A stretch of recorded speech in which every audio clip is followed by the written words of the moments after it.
Hi, everyone. I have Lauren Johnson, manager at AlphaMortgage. Hi, Lauren. How are you? I am well. How are you? So, Lauren, how long have you been managing processors? I know you were telling me 20 years the other day.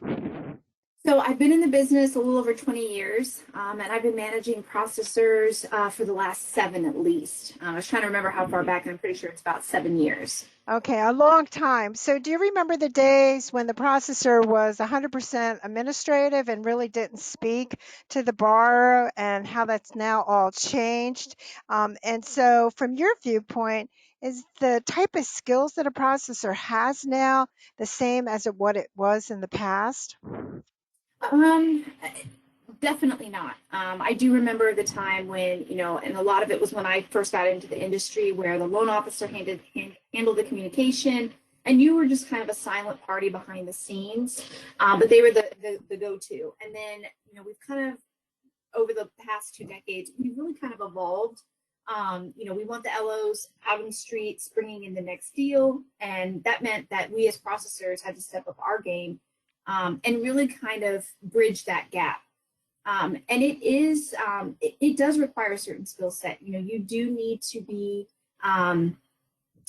able, whether you're willing or not, to have a good conversation with the customer, to make sure that you are managing the customer to close on time. And that means, picking up the phone sometimes or giving them need by dates. It means you need to be proactive, detail oriented. And ultimately, something that you and I have discussed is connecting the dots, understanding that, if something changes over here, okay, well, what else in the file is it going to change? And making sure that we've explained that to the customer so that they understand the impact to their personal loan. Yeah, great point. So, in your experience, what really separates the top processors from others when it comes to communication skills, especially they're being asked to do a lot of phone work? So I definitely feel, the phone is important. And it's hard in this day and age. And especially as, younger generations enter the workforce, they're very used to and very connected to, their phone, text, emojis, those types of things. It's important that you feel just as comfortable on the phone as you would sending a message via text. There is that saying, don't send anything in a text that you wouldn't want your mom or maybe your boss to see in this case. Um, Making sure that you have good, strong grammar, and that you understand the purpose of the call so that you're not essentially rambling. Am I calling this customer to go over conditions, or am I calling to follow up and creating that sense of urgency if need be? That's really Um, that's a great point that you're making, and I can't emphasize it enough that the rambling part, if you don't go with a plan, it's very difficult to have an effective call. It is. And it's critical because, especially when things, as we all know, loans can change on a dime. In the morning, they could be approved. In the afternoon, we could be looking at a denial. So communication is very key. And it's definitely something, um, as a processor, I got to where I am today by being able to have good conversations and manage that piece well. It's absolutely critical. It doesn't mean that you have to always talk to them on the phone, but generally what I tell my staff is if you've sent an email, requested something, and they come back with a question, by that third email, if they're still asking the same questions, you need to pick up the phone. They're not understanding, and never rule out talking to someone on the phone because you'd be surprised what information you can glean just from a regular conversation. No, that's a great point too. So let's talk about the difficult customers because certainly the processor runs across that in their daily job. Do you think processors are good at handling the difficult customers? Um, it really kind of depends on the processor. Generally, what I tell my processors is that I'm here to support you.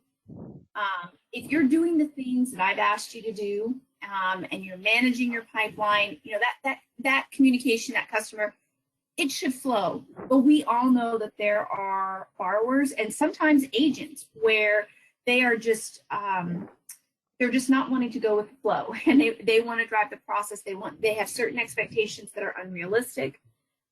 Typically, what I tell my processors is that if someone is using abusive language, you need to end the call professionally and get a manager on the line. If you are having to deliver bad news, that should never be done via email. At the end of the day, there's human beings on the other end of the line, and we need to treat them as such. We need to make sure that in the event that there is a difficult customer, that we're still maintaining a level of professionalism and we're still doing our job. That also means too that we can get the loan officer involved. I think sometimes processors feel like they have to have all the answers and they have to have it all figured out.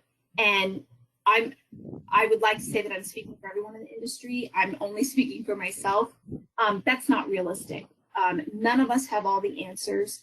And sometimes you need to say to a customer, you know what, I'm not sure. Let me get with my manager and get back to you with the correct answer.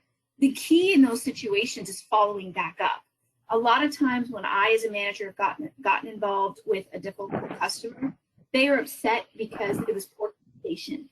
You know, they told me they'd call me back. They never did. They told me they would get such and such. They didn't.